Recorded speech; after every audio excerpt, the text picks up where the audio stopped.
មួយគឺលោកបងសំណងដោមកចូលរួមជាមួយបងប្អូនបានស្ដាប់ប្រសាសន៍គាត់ហើយគឺលោកបងសំណងដោយើងต้องឲ្យថាគឺជាអ្នកប្រជាធិបតេយ្យអ្នកជាតិនិយមខ្មែរដែលធ្វើការតស៊ូជាមួយយើងទាំងអស់គ្នាទោះបីយើងនៅកន្លែងខុសគ្នាក៏ដោយដល់បងប្អូនណាប៉ុន្តែទីបំផុតគឺដៅយើងតែមួយទេហើយខ្ញុំក៏យកព័ត៌មានជូនបងប្អូនមួយដែរពីថ្ងៃនេះពីរឿងព្រឹត្តិការណ៍នយោបាយមួយដែលគណៈបកសង្គ្រោះជាតិយើងបានរៀបចំយើងធ្វើសន្និសីទកាសែតព្រឹកមិញនេះលោកប្រធានសំរងស៊ីហើយនឹងខ្ញុំនិងថ្នាក់ដឹកនាំយើងបានសម្រេចដើម្បីបើកយុទ្ធនាការនយោបាយថ្មីមួយទៀតសម្រាប់ឆ្នាំថ្មីឆ្នាំ2014ដែលនៅសល់តែ3ថ្ងៃទៀតទេយើងនឹងឆ្លងចូលឆ្នាំ2014ហើយឆ្នាំ2014នេះយើងយកកំណត់ថ្មីយើងយកការដោះស្រាយថ្មីដើម្បីផលប្រយោជន៍ជាតិផលប្រយោជន៍ប្រជាពលរដ្ឋយើងដោយគណៈបកសង្គ្រោះជាតិមានគោលនយោបាយដើម្បីបានទូលាយដើម្បីទទួលប្រមូលផ្ដុំនៅកម្លាំងជាតិដ៏ធំមួយ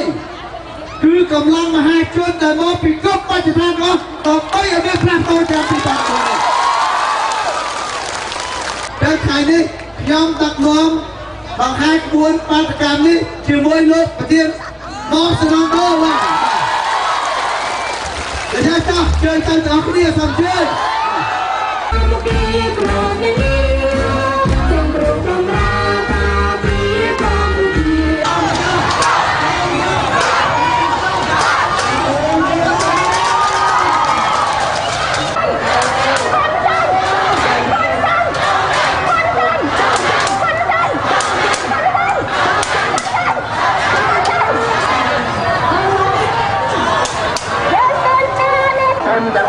ការព្រៀបគឺមានការនិយាយជាមួយយើងតែតាមនិយាយអាមកក្រៅព្រោះហ៊ុនសែនគាត់និយាយភាសាយើងចាក់ម៉ាញ់ហ្នឹង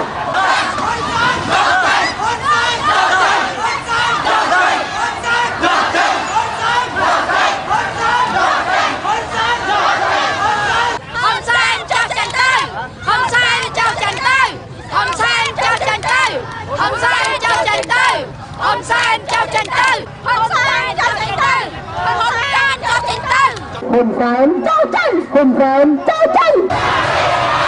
៊ុនសែនចូលចេញហ៊ុនសែនហ៊ុនសែនហ៊ុនសែន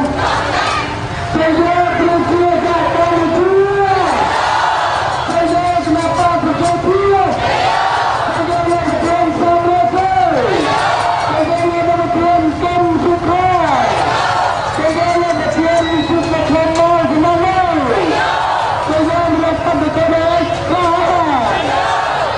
ហ៊ុនសែនអើយហ៊ុនសែនអើយហ៊ុនសែនហ៊ុនសែនហ៊ុនសែន